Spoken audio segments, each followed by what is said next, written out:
This is problem number 8 from the assignment two-step equations number 2. So I'm going to show you how to do this one. I did not have an example problem that looked like this, so let's do this one now. These parentheses here mean multiply, so let's treat them like multiplication and work through this problem. This is asking for two groups of n plus 5. So you could do n plus 5 plus n plus 5. And what would the answer to that be? 2n plus 10. So you'll get the same answer if you distribute the 2 to the n and the 2 to the 5.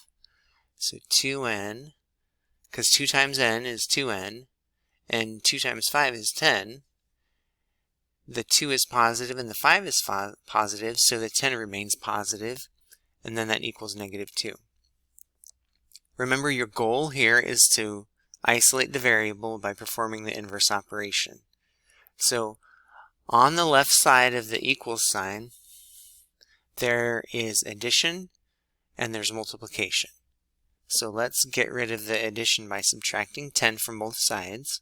I do a line here to help me remember to keep things in balance. If you do something to the left side, you need to do the same thing to the right side. Okay. 2n equals negative 12. Now what is happening here with 2n? That's multiplication. What's the opposite of multiplication? Division. If you divide on the left side, divide on the right side.